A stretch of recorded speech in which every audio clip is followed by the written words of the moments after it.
Hello बच्चों। तो बच्चों, सबसे पहले तो मैं वेलकम करना चाहता हूँ उन सभी बच्चों का जिन्होंने क्लास 11 में कॉमर्स को एज एन स्ट्रीम सेलेक्ट किया है और अपना फ्यूचर कॉमर्स में बनाने का प्लान किया हुआ है।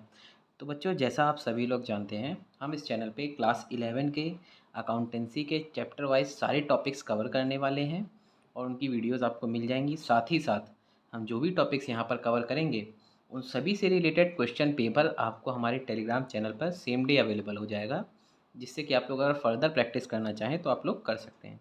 तो चलिए बच्चों, अब शुरू करते हैं अपना क्लास 11 अकाउंटेंसी का चैप्टर 1, जो कि है हमारा इंट्रोडक्शन टू अकाउंटिंग। तो सबसे पहले तो हम लोग अकाउंटेंसी को पढ़ने से पहले ये समझ लें कि अकाउंटेंसी होती क्या है, अकाउंटिंग किसे कहते हैं हम लोग। तो बच्चों, जैसा कि डेफिनेशन ऑफ अकाउंटिंग बताती है हमें कि accounting is the art of recording, classifying and summarizing in a significant manner and in terms of money, transactions and events which are in part of at least financial character and interpreting the results thereof। तो बच्चों, accounting अगर हम लोग simple से meaning समझें तो उसका meaning होता है हिसाब किताब। हम सभी को पता है, हम सभी लोग के घर में शॉप्स पे या हर जगह कुछ ना कुछ हिसाब किताब ज़रूर होता है। तो उस हिसाब किताब को करने के लिए हमारा जो सबसे पहला स्टेप बच्चों होता है वो होता है आइडेंटिफाई करना। कि हमको हिसाब किताब करने के लिए पहले हमें ये आइडेंटिफाई करना है कि कौन सी ट्रांजेक्शन्स मैं लिखूँ, कौन सी ट्रांजेक्शन्स मैं हिसाब किताब के लिए रिकॉर्ड करूँ। उसके बाद जब हम वो ट्रांजेक्शन्स पहचान लेते हैं तो हम उन्हें रिकॉर्ड करेंगे। उसके बाद उन सबको अलग अलग जगह पे क्लासीफाई करेंगे कि जितनी भी हमने सामान ख़रीदा है, जिसको कि हम लोग परचेज़ कहते हैं, उन सबको एक जगह पे रिकॉर्ड किया जाएगा। जितना भी हमने सामान सेल की है उस सबको एक जगह पे रिकॉर्ड करेंगे। तो इसको हम लोग कहेंगे क्लासिफाइंग। और उसके बाद उसकी समरी बनाएंगे, यानी कि फ़ाइनल जो हम लोग अपने अकाउंट्स प्रिपेयर करते हैं। जैसे कि हमारी फर्म्स में अकाउंटेंसी में हम लोग ये समझेंगे कि आगे चल के समराइज़िंग जब हम लोग करते हैं तो एक प्रॉफ़िट एंड लॉस अकाउंट बनाते हैं।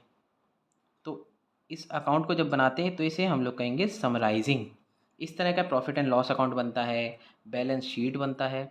तो बच्चों, अकाउंटिंग में कुछ नहीं है, अकाउंटिंग की डेफिनेशन भी हमें यही कह रही है कि अकाउंटिंग क्या है, एक आर्ट है सारे ट्रांजैक्शंस को रिकॉर्ड करने की, फिर उनको क्लासीफाई करने की और उनको समराइज़ करने की in a significant manner. In a significant manner means बच्चों, यहाँ पे अकाउंटेंसी जो है, हमें अकाउंटिंग के जो अलग अलग इंस्टीट्यूशंस हैं वो हमें कुछ फॉर्मेट्स प्रोवाइड करते हैं कि भाई हमें एक पर्टिकुलर मैनर में रिकॉर्डिंग करनी है, क्योंकि सब अलग अलग मैनर में तो रिकॉर्डिंग नहीं कर सकते।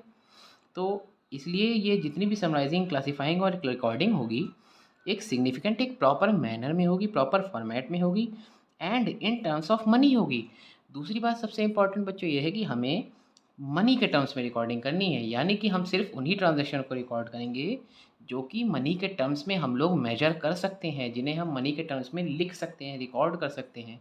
फॉर एग्जांपल, अगर मैंने किसी को प्रॉमिस किया है कि मैं कल की डेट में उसको 100 यूनिट्स ऑफ गुड्स सेल कर दूंगा, अगर मैंने किसी को प्रॉमिस किया कल मैं उसे 100 यूनिट्स गुड्स के सेल कर दूंगा, तो क्या इसको मैं मनी के टर्म्स में कह सकता हूँ? अभी नहीं, अभी इस प्रॉमिस की कोई वैल्यू नहीं है। जब मैं सेल करूँगा उसकी वैल्यू होगी, बट इस प्रॉमिस की वैल्यू नहीं है। तो यही ये कह रही है डेफिनेशन कि मनी के टर्म्स से हमें रिकॉर्ड करना है। अब किसी क्या रिकॉर्ड करना है?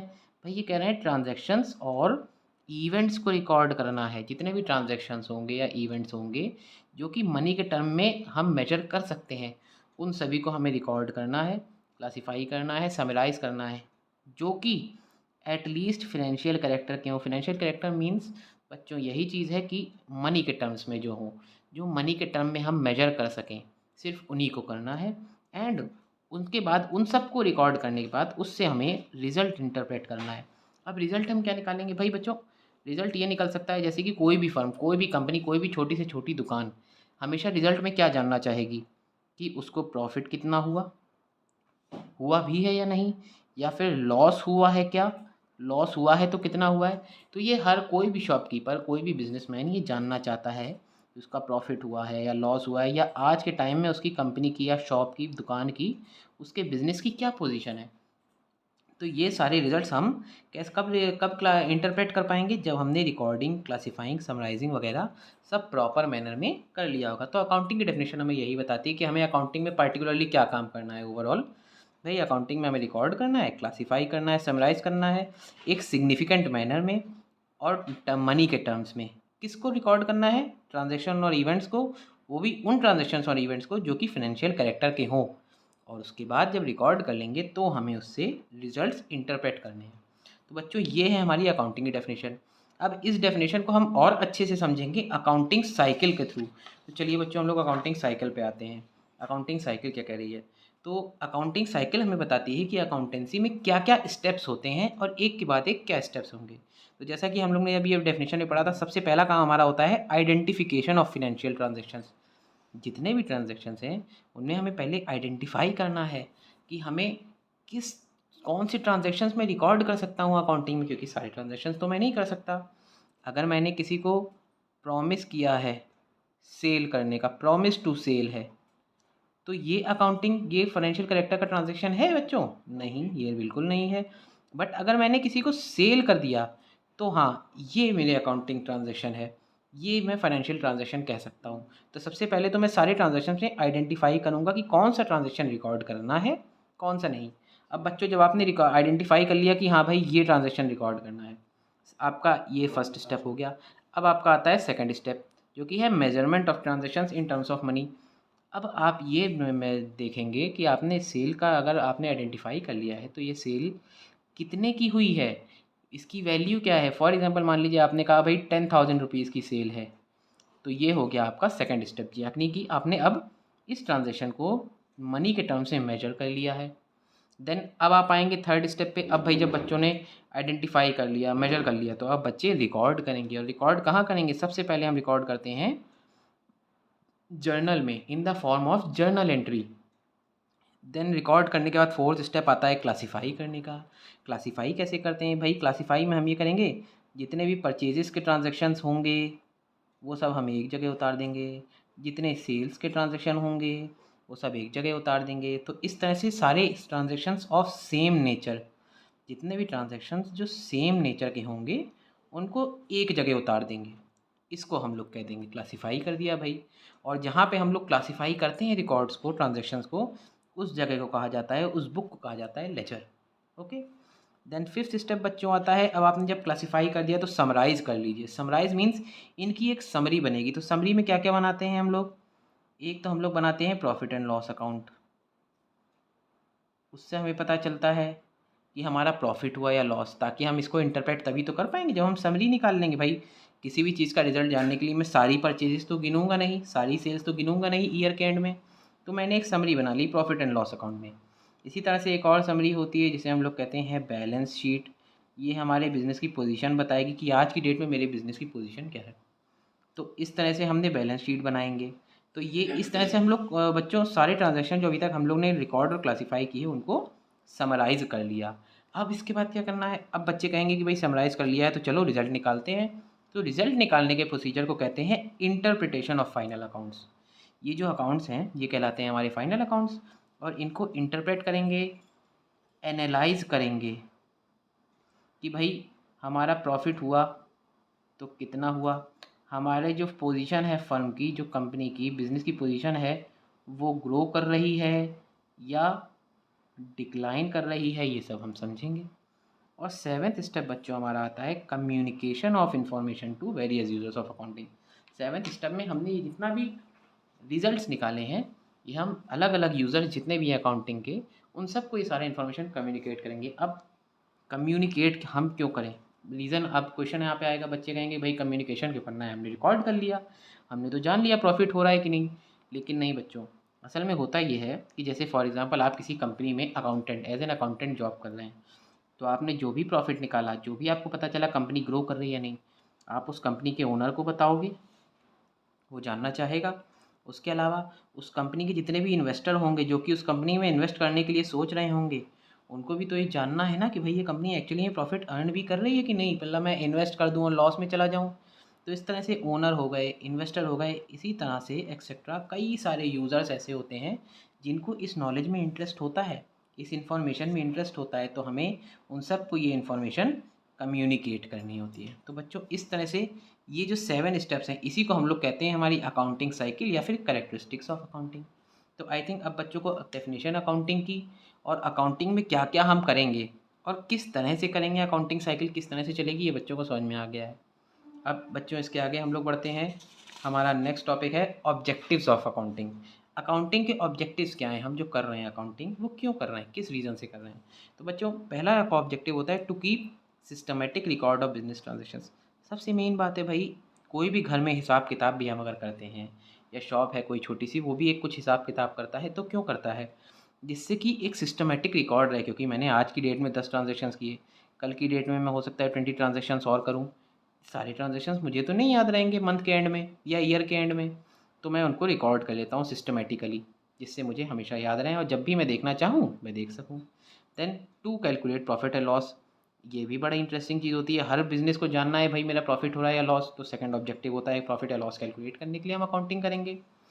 Third, to know the exact reason leading to net profit और नेट लॉस। अब अगर बच्चों आपको ये पता चल गया, मान लीजिए किसी बिजनेस में लॉस हो गया, तो कोई भी ओनर जो बिज़नेस का होगा वो जानना चाहेगा कि लॉस हो रहा है तो क्यों हो रहा है, इसका रीज़न क्या है भाई। हर इंसान कोशिश करता है अपनी तरफ से प्रॉफिट अर्न हो, बट फिर भी अगर लॉस हो रहा है तो वो जानना चाहेगा क्यों हो रहा है। तो इस लॉस का रीज़न हमें कौन बताएगा, अकाउंटिंग बताएगी कि the exact reason to net profit या नेट लॉस अकाउंटेंसी से हमें पता चलेगा। इसके बाद बच्चों to ascertain the financial position of business. Business की जो फिनेंशियल पोजीशन है उसको पता करने के लिए भी हम लोग अकाउंटिंग करेंगे कि बिज़नेस की जो मेरी फाइनेंशियल पोजीशन है आज की डेट में क्या है, पहले से अच्छी हो गई है या ख़राब हो गई है या स्टेगनेंट है, कांस्टेंट बनी हुई है। इसके अलावा to ascertain the progress of business from year to year. इसके बाद बच्चों क्या होता है कि हम ईयर टू ईयर अपनी प्रोग्रेस असरटेन भी कर सकते हैं। जैसे फॉर एग्ज़ाम्पल 2010 में हमने देखा हमारी बिज़नेस की जो पोजीशन थी वो 10% ग्रो कर गई लास्ट ईयर से। देन 2011 में हमारी बिजनेस की पोजीशन 10% और ग्रो कर गई पिछले लास्ट ईयर से। तो यानी कि हम इस हिसाब को, इस ट्रेंड को देख के ये प्रेडिक्ट कर सकते हैं कि भाई 2012 में भी मेरी बिज़नेस 10% से और ग्रो कर जाएगा।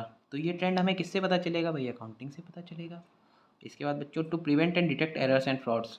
भाई जितने भी एरर्स या फ्रॉड्स हैं उनको देखने के लिए और डिटेक्ट करने के लिए हम अकाउंटिंग करते हैं, कि कोई भी एरर या फ्रॉड ना हो जाए। कि भाई एरर या फ्रॉड हम कई तरीके से पता कर सकते हैं कि जितनी भी हमने परचेजेस की हैं और जितनी सेल की हैं, ये सब हम एक बार लास्ट में हमारा सब दोबारा से चेक हो जाएगा कि भाई हाँ सारी रिकॉर्डेड हैं या नहीं है, तो हम एरर और फ्रॉड पता कर लेंगे। इसके बाद बच्चों to provide information to various parties. अलग अलग पार्टीज़ जो अलग अलग यूज़र्स हैं, जैसे हम लोग ने अभी पीछे डेफिनेशन में बात किया था कि ओनर होता है, इन्वेस्टर होता है, ये सब हैं अकाउंटिंग की इन्फॉर्मेशन के यूज़र। इन सब को भी तो इन्फॉर्मेशन प्रोवाइड करानी है, तो एक ऑब्जेक्टिव ये भी होता है कि भाई इन सब यूज़र्स को इन्फॉर्मेशन पहुंच जाए। तो बच्चों ये तो हो गए ऑब्जेक्टिव्स ऑफ अकाउंटिंग। इसके बाद फंक्शंस ऑफ अकाउंटिंग पे आते हैं बच्चों हम लोग। तो फंक्शंस अकाउंटिंग के ये है, पहला फंक्शन है maintaining complete and systematic record. हमें अकाउंटिंग का पहला फंक्शन होता है कि वो सिस्टमेटिक और कंप्लीट रिकॉर्ड मेंटेन करेगी। अच्छा बच्चों, ऑब्जेक्टिव और फंक्शंस को हमें अलग अलग तरीके से याद करने की बहुत ज़्यादा ज़रूरत नहीं पड़ेगी। एक्चुअली में अकाउंटिंग के जो ऑब्जेक्टिव्स हैं वही उसके फंक्शंस भी होंगे, बहुत ज़्यादा डिफरेंस नहीं होगा। ओके, तो देखिए जैसा कि पहला ऑब्जेक्टिव था हमारा सिस्टमेटिक रिकॉर्ड मेंटेन करना है, अकाउंटिंग वही फंक्शन करेगी भाई कि सिस्टमेटिक और कंप्लीट रिकॉर्ड मेंटेन करा देगी। देन सेकंड है communicating the financial result to various parties. भाई अलग अलग रिजल्ट्स हम अलग अलग यूजर्स को कम्युनिकेट कर देंगे, दूसरा फंक्शन अकाउंटिंग का ये हो। Third function protecting the assets of business. Business के असेट्स जितनी भी चीज़ें होंगी बिजनेस की उनको प्रोटेक्ट करेगी। कैसे भाई, जब हम एरर और फ्रॉड पता कर लेंगे तो हम हर चीज़ अपनी प्रोटेक्ट कर सकते हैं बिजनेस की, कोई भी अननेसेसरी लॉस नहीं होगा। इसके बाद प्रोवाइडिंग असिस्टेंस टू मैनेजमेंट। जितना जो भी मैनेजमेंट पोर्शन है, जैसे कंपनी के बोर्ड ऑफ डायरेक्टर्स हैं या ओनर है, उन सबको कंपनी से लेकर के बारे में अलग अलग डिसीजंस लेने हैं टाइम टू टाइम। वो कैसे लेंगे, वो लेंगे on the basis of accounting information. जो अकाउंटिंग इन्फॉर्मेशन है उसी के बेसिस पे तो लेंगे।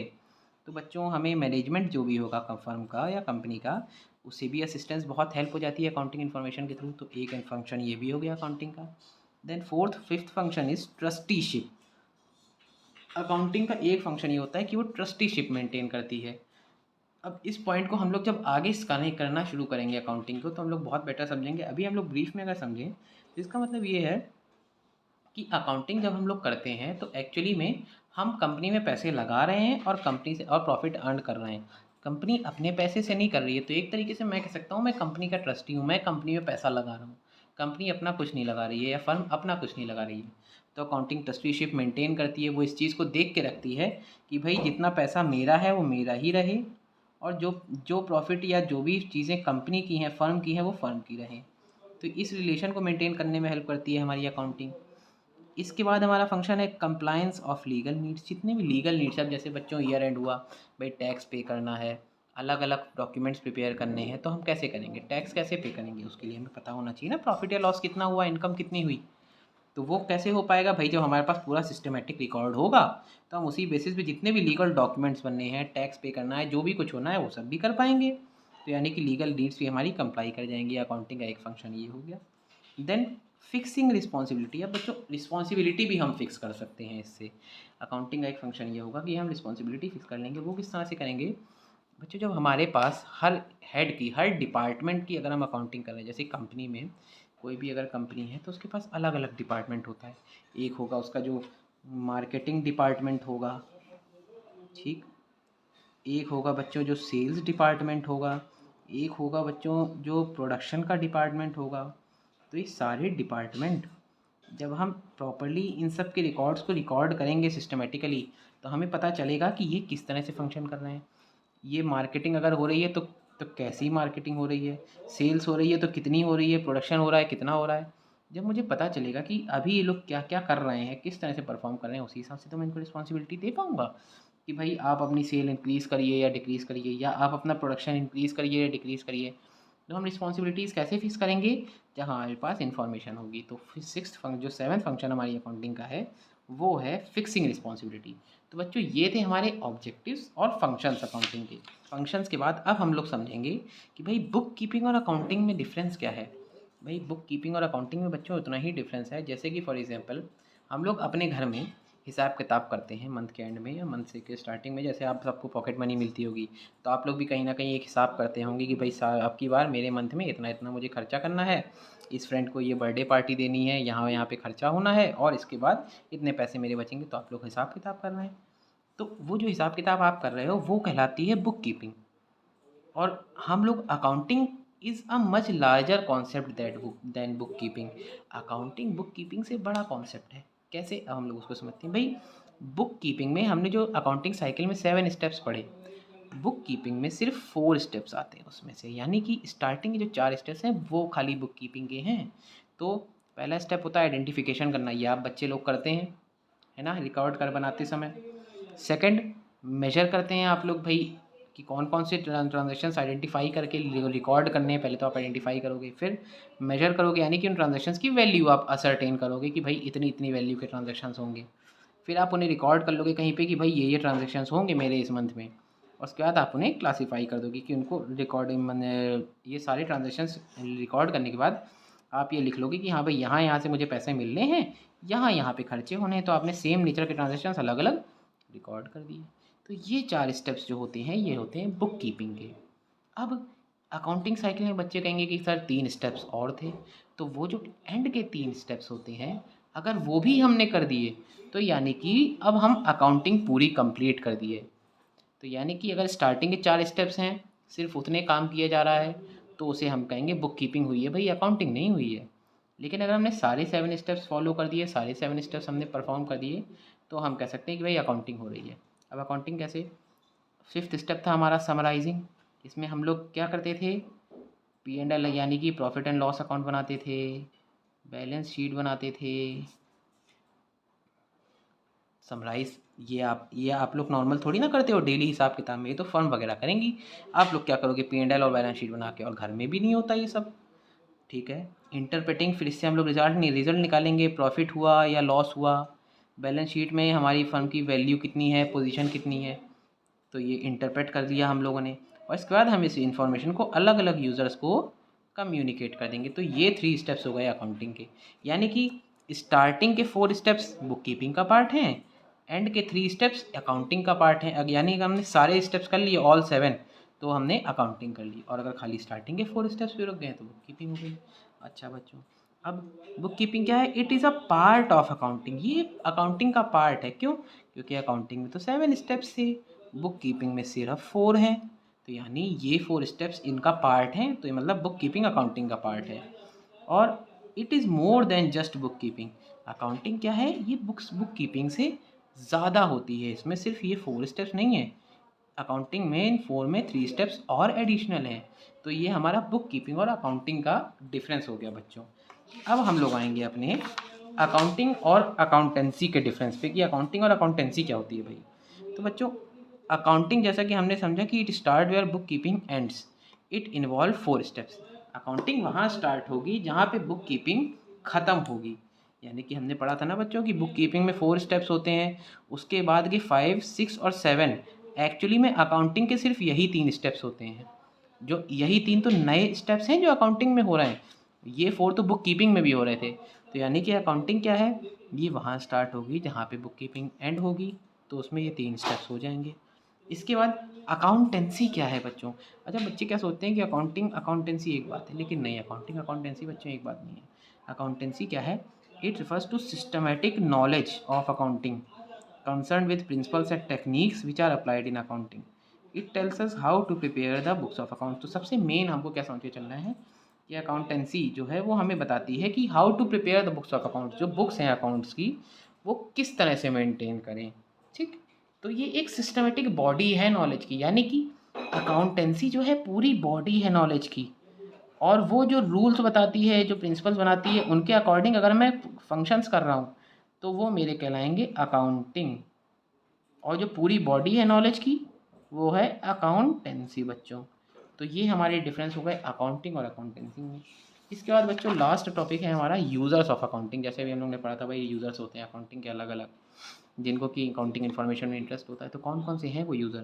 तो देखिए बच्चों, 2 यूज़र्स होते हैं अकाउंटिंग, एक होते हैं इंटरनल, एक होते हैं एक्सटर्नल। अब इंटरनल और एक्सटर्नल में कैसे डिसाइड करूँगा, मेरे हिसाब से नहीं, फर्म या कंपनी के पॉइंट ऑफ व्यू से जो कंपनी के अंदर का हिस्सा है वो इंटरनल है, जो कंपनी के बाहर का हिस्सा है वो एक्सटर्नल है।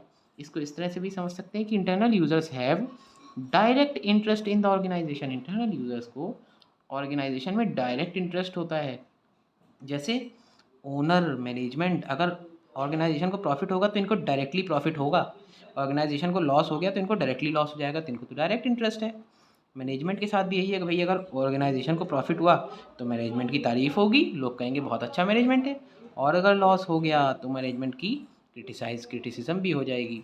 तो यानी कि इनको डायरेक्ट इंटरेस्ट है फर्म में। ये हो गया इंटरनल यूज़र। एक्सटर्नल यूज़र वो हैं जिनका डायरेक्ट इंटरेस्ट नहीं है, बट इनका या तो प्रेजेंट का होगा इंटरेस्ट सिर्फ, या फ्यूचर में कोई इंटरेस्ट इनका रिलेटेड होगा फर्म से, हमेशा के लिए नहीं रहेगा इनको। जैसे फॉर एग्जांपल इन्वेस्टर, आप लोगों ने सुना होगा भाई लोग इन्वेस्ट करते हैं अपने मनी को अलग अलग फर्म्स में।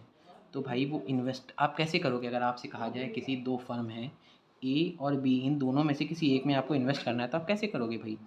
आप ए की वैल्यू देखोगे कि ए कितना प्रॉफिट अर्न करती है, बी को देखोगे बी कितना प्रॉफिट अर्न करती है, जो ज़्यादा प्रॉफिट अर्न कर रही होगी आप उसमें इन्वेस्ट कर दोगे। तो यानी कि आपको सिर्फ उतने टाइम तक का इंटरेस्ट है इस फर्म में जितने टाइम तक आपका इन्वेस्टमेंट इस फर्म में है। जिस दिन आपका इन्वेस्टमेंट इस फर्म से आपने वापस निकाल लिया, उस दिन के बाद आपको कोई इंटरेस्ट नहीं रहेगा।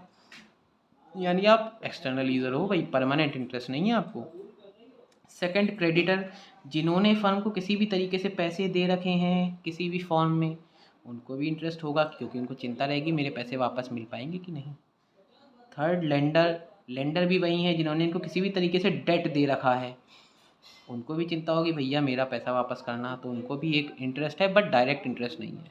जिस दिन उनका पैसा वापस आ जाएगा उनका इंटरेस्ट ख़त्म। इसके बाद एम्प्लॉयज़ बच्चों, एम्प्लॉयज़ को भी बहुत चिंता होती है।